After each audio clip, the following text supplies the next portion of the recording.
Sorry Pro League ကိုကဘာကအောင်ဆိုင်လာအောင်လှုပ်ပြနိုင်ခဲ့တဲ့တင်းနဲ့တော့ဘောလုံးအသင်းကဘာအကောင်းဆုံးဆိုတဲ့ဘောလုံးသမားကိုစံချိန်တင်လာစာပေးပြီးတော့ခေါ်ယူပြခဲ့တဲ့အသင်းအခုလောက်ဆိုရင်ကျွန်တော်ဘယ်အသင်းကြောင့်ပြောသွားမလဲဆိုတာတော်တော်များများလည်းရိပ်မိကြမှာပါ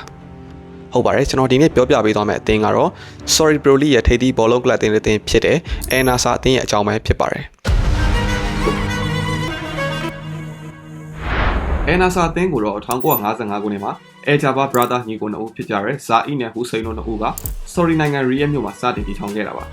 Enasa ဆိုတဲ့အဓိပ္ပာယ်ကတော့အာရပ်ဘာသာစကားနဲ့ပြောရမယ်ဆိုရင်အောင်ပွဲလို့အဓိပ္ပာယ်ရပါတယ်အသင်းရဲ့အမှတ်တံဆိပ် logo မှာပါတဲ့အဝါရောင်နဲ့အပြာရောင်ပါဆိုရင်လည်း Sorry နိုင်ငံရဲ့အထင်ကရတဲကန်နာရနဲ့ပင်လယ်ပြင်ကိုကိုစားပြုဖော်ပြထားတာဖြစ်ပါတယ်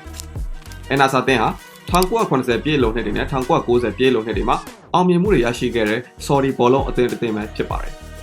အသင်းရဲ့ကန်ဝင်တိုက်စစ်မှု Mahi Abdullah က Sorry ဘောလုံးလောကရဲ့အကောင်းဆုံးဘောလုံးသမားတစ်ဦးဖြစ်ပြီးတော့အသင်းတော်လည်းဂိုးပေါင်းများစွာသင်းယူပေးနိုင်ခဲ့တာဖြစ်ပါတယ်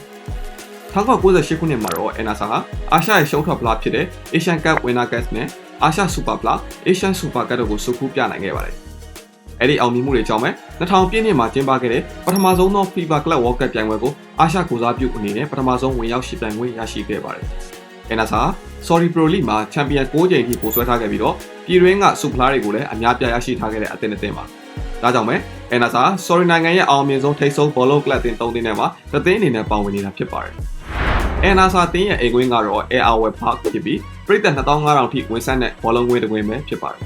Enasa ရဲ့ခါတီးတဲ့မဟာပြိုင်ဘက်အသင်းကတော့မြို့ကန်ပြိုင်ဘက်အဟီလက်အသင်းဖြစ်ပြီးတော့ဒီအသင်းနဲ့ပတ်သက်ပြီးတော့လည်းကျွန်တော်အနေနဲ့အရင်ကဗီဒီယိုလေးတစ်ခုလုပ်ပေးမှုပါတယ်မကြည့်ရသေးတဲ့လူတွေရှိရင်ဒီဗီဒီယိုရဲ့ comment section မှာ YouTube link လေးချပေးထားပါတယ်ခင်ဗျEnasa အသင်းက2020-23ဘောလုံးရာသီမှာတော့ revolution တစ်ခုအနေနဲ့အသင်းကိုကြီးမားတဲ့ပြောင်းလဲမှုတစ်ခုနဲ့စတင်ခဲ့ပါတယ်အဲ့ဒါကတော့အသင်းရဲ့အရေးပါဆုံးကဏ္ဍတစ်ခုအနေနဲ့2023ခုနှစ်ဇန်နဝါရီလမှာပဲ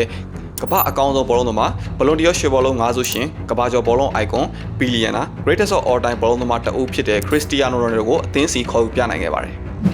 Breaking news, Cristiano Ronaldo has signed for Saudi side Al Nassr. Calata. Parte Cristiano!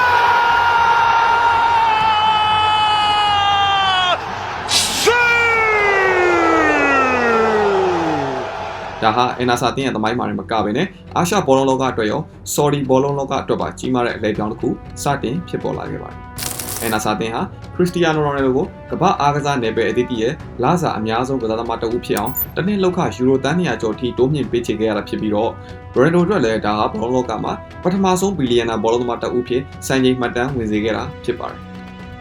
Ronaldo ရောက်ရှိလာပြီးတဲ့နောက်မှာတော့ Enasa အသင်းကိုWorldwide မှာပြည်သက်အများစုစိတ်ဝင်စားလာကြပြီးတော့ Saudi League ရဲ့ပုံရိပ်ကလည်းနေ့ချင်းညချင်းပဲတက်ရိပ်ပြလာခဲ့ပါတယ်။ဒါဟာကမ္ဘာကျော်ဘောလုံး icon ကြီးဖြစ်တဲ့ Ronaldo ကိုခေါ်ယူလိုက်တဲ့ Enasa အသင်းရဲ့ပြန်ရလိုက်တဲ့နောက်ဆက်တွဲအကျိုးရလဒ်တွေပါ။အဲဒီနောက်ပိုင်းမှာတော့ Enasa အသင်းဟာ Liverpool အသင်းရဲ့တောင်ပန်တိုက်စစ်ကစားသမားဟောင်း Sadio Mane, Bayern Munich အသင်းရဲ့တောင်ပန်ကစားသမား Kingsley Coman, Portuguese လူငယ်ကျယ်ပွင့် João Felix စတဲ့ကမ္ဘာအဆင့်မီကစားသမားများစွာကိုထပ်မံခေါ်ယူပြီးတော့အရှေ့လယ်ပိုင်းရန်အင်အားအတောင်တင်းဆုံးဘောလုံးကလပ်တင်းကြီးအသင်းဖြစ်လာခဲ့ပါတယ်။လက်ရှိချိန်မှာတော့ Enasa အသင်းဟာ Saudi Arabia နိုင်ငံရဲ့ Vision 2030 အစီအစဉ်ရဲ့အစိပ်ပိုင်းတစ်ခုအနေနဲ့ကလပ်တင်းကိုကမ္ဘာအဆင့်မီဘောလုံးကလပ်တင်းတစ်ခုအဖြစ်တည်ဆောက်နေပြီးတော့ပြီးခဲ့တဲ့ရက်ပိုင်းတွေကပဲလေ့ကျင့်ရေးကွင်းတင်တဲ့အခြေခံအဆောက်အအုံတွေကိုအဆင့်မြင့်တင်မှုတွေပြုလုပ်ခဲ့ပါတယ်။ဒါပေမဲ့ Enasa အသင်း upgrade လုပ်လိုက်တဲ့လေ့ကျင့်ရေးစင်တာဟာအားကစားကျွမ်းကျင်သူတွေရဲ့ခံမှန်းချက်အရတော့ American dollar တန်း90ကနေတန်း100ကြားထိရှိနိုင်တယ်လို့သိရပါတယ်။ဒီရင်းနှီးမြှုပ်နှံမှုဟာအဆောက်အုံတက်တက်တင်မဟုတ်ဘဲနဲ့အသုံးပြုထားတဲ့နည်းပညာနဲ့စက်ကရိယာတွေကဥရောပကထိပ်တန်းဘောလုံးကလပ်တင်းတွေဖြစ်ကြတဲ့ Real Madrid နဲ့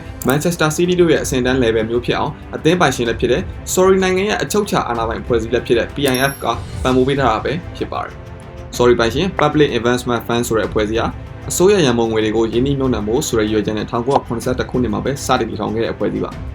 Enasa အသင်းကိုပိုင်တဲ့ဒီအဖွဲ့အစည်းဟာကမ္ဘာပေါ်မှာအကြီးဆုံးအချုပ်အခြာအာဏာပိုင်ဖွဲ့စည်းတစ်ခုဖြစ်ပြီးတော့အသက်ပိုင်ဆိုင်မှုအရပဲဘီလီယံ941ဘီလီယံထိချမ်းသာကြွယ်ဝတဲ့အဖွဲ့တစ်ဖွဲ့ပါ။ဒါကြောင့်ဒေါ်လာ30တရားဆိုတာ Enasa ပိုင်ရှင်တွေအတွက်တော့နေကြသည့်အခွန်နွားစားသလောက်ပဲရှိပါတယ်။ Enasa ဟာလက်ရှိအသုံးပြုနေတဲ့အိမ်ကွင်းကမြက်ခင်းအတိုင်းကိုတူညီတဲ့အဆင့်မြင့်မြက်ခင်းလေ့ကျင့်ရေးကွင်း3ကွင်းထပ်မံနဲ့ရှိပြီးတော့ Saudi နိုင်ငံရဲ့ပူပြင်းတဲ့ယာတိဥတုတံကိုခံနိုင်အောင်လဲဒီကွင်းတွေကိုအကောင်းဆုံးဖြစ်အောင်တည်ဆောက်ထားတာဖြစ်ပါတယ်။နောက်ပြီးတော့ Ronaldo ဟာ Enasa အသင်းရဲ့လေ့ကျင့်စင်တာနဲ့အခြေခံအဆောက်အအုံတွေကိုဥရောပကလူမျိုးထိပ်တန်းအဆင့်ရှိစေခြင်းတဲ့အတွက်အသင်းပိုင်ရှင်တွေကလည်းအခုလိုမျိုးအဆင့်မြင့်အောင်ပြင်ဆင်ပေးခဲ့တာလို့သိရပါတယ်။ Ronaldo ရဲ့ effect ကတော့တော်တော်လေးကြီးတယ်လို့ပြောလို့ရတယ် Ronaldo အသင်းကိုရောက်ရှိလာပြီးတဲ့နောက်ပိုင်းမှာ Ronaldo ရဲ့သားဖြစ်သူပါဝင်ကစားနေတဲ့ Al Nassr အသင်းရဲ့ Academy ကိုဥရောပကအရေးသွင်းမြင့်နီးပြတွေကိုခေါ်ယူပြီးအဆင့်မြင့်တင်မှုတွေကိုလှုပ်ဆောင်နေတာတွေ့ရမှာဖြစ်ပါတယ်။နောက်ပြီးတော့ Al Nassr အသင်းဟာ Sporting Lisbon နဲ့ Benfica တို့လိုမျိုးပဲကမ္ဘာအဆင့်မီကစားမကောင်းလေးတွေကိုမွေးထုတ်ပေးနိုင်တဲ့ထိပ်တန်း Academy တစ်ခုဖြစ်အောင်လဲအဆင့်မြင့်တင်မှုတွေကိုစက်တိုက်လှုပ်ဆောင်နေတာတွေ့ရမှာဖြစ်ပါတယ်။ဒါတွေမကသေးပါဘူး။အာရှမှာတွေမကဘဲနဲ့ဥရောပနဲ့အမေရိကဈေးကွက်တွေအထိကို